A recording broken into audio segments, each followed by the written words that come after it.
Well, hello, all my friends. From Casa de Bambini, it's Teacher Phil. And I wanted to say hello. I haven't seen you guys in so long. I miss you. All the children, I miss you guys. How are you doing out there?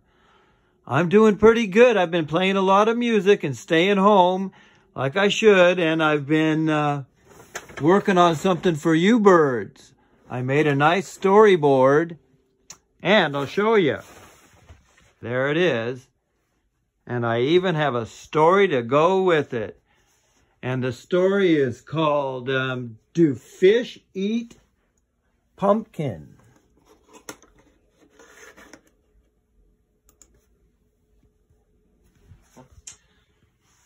There was a lovely garden on the side of a hill between two houses down by a gurgling creek that formed a small waterfall that flowed into a serene pond that was partially shaded by an apple tree. There was a very big one that was loaded with bright red apples. This is where green-haired Sally lives, in a house with a purple roof and a red chimney. In the other house, right next door, lives Sally's great friend Stanley, who lived there with his mother and his grandpa, and Stanley's pet hamster named Snowball. It was a large garden. It went down the hill right to the edge of the gurgling creek. Now, they all called it Sally's garden, and that's because Sally was the one whose energy and enthusiasm for the tending of it provided the garden a most important ingredient for success. TLC, tender loving care. That's why everyone called it Sally's garden. And what that meant was that most mornings in spring and summer, Sally kept busy watering, weeding, mulching, picking stones out, removing bugs. Now this garden had corn and onions, peppers and tomatoes, zucchini, potatoes, carrots, and even small pumpkins. All the plants looked great because of Sally's TLC. Oh, tender loving care. Tender loving care. This garden was thriving.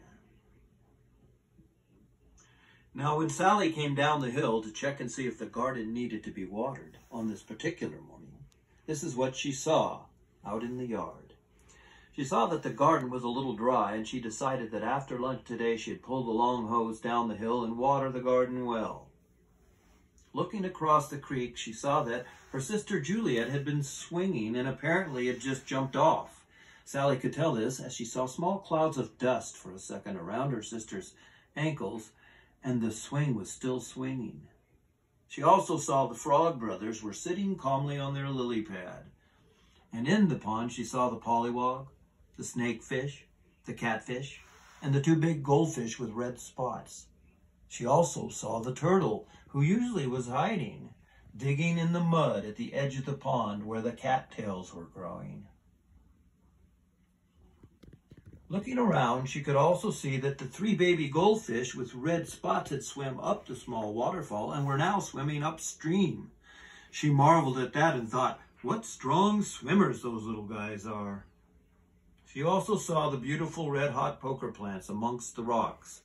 The poker's red, orange, and yellow hues showed well against the gray stones and boulders that nature had scattered all over this piece of land.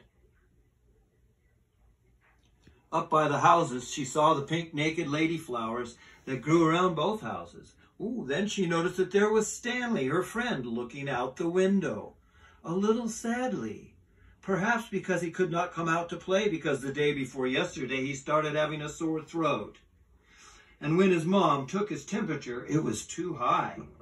And his mom said he would have to stay in until he was all better. And then, when he was better, he could come back outside and play. I can't wait for that, thought Sally. I have a lot to show him out here. He's missed out on some things.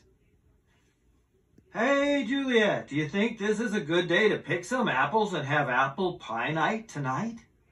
Apple pie night was a yearly tradition in Sally's family. They'd all been doing it for as long as she could remember. On the first day of the big picking of the apple tree, the family would work together and fill baskets and baskets of fresh apples, and that same night after picking, they would make apple pies.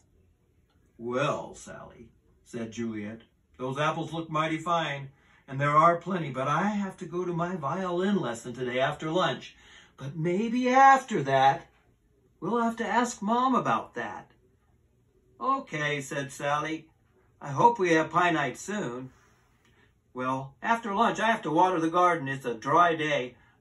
And I think after that, I'll pick some cattails and pokers and naked ladies and put them in a vase and give them to Stanley and his mother.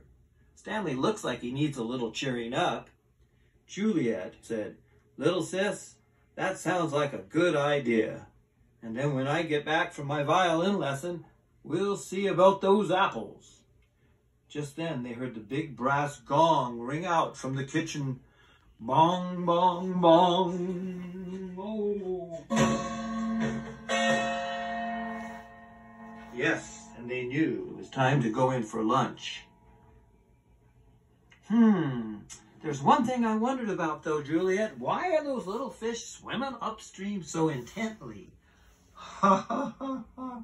Juliet laughed and told her sister, you know what? Those little fish think they can knock a pumpkin off, get it into the water, and they want to try to eat it.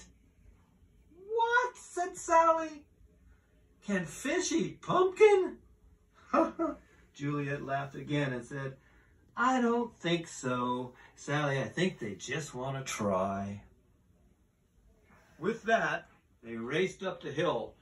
But of course, Sally was across the creek, so she won by a mile. And that is the end of the story, Do Fish Eat Pumpkin? Now, gee, I hope you're all doing well out there, and we do have a few vocabulary words. Remember how we used to sit around at CASA in the group and we'd do vocabulary words where you would do the echo? So I have a good list of words here. Let's see if you can repeat after me. And then later on we can talk about with your parents the meaning of these words. Most of them you already know. All right. Now you just repeat after me. People. Frogs. Fish. Pollywog. Turtle. Vegetable garden. Lily pad. Cattails. Red hot poker plants. Naked lady flowers. Apple tree. Creek. Small waterfall. Pond. Swing. Those are some of the words I've enjoyed in this story. And I just wanted to say I hope to see you all soon on a warm day out at Casa dei Bambini. We'll get out there and play some music and play ball and have some fun. So stay warm and keep learning things, and we'll talk to you guys soon. Peaceful nights and days to you all.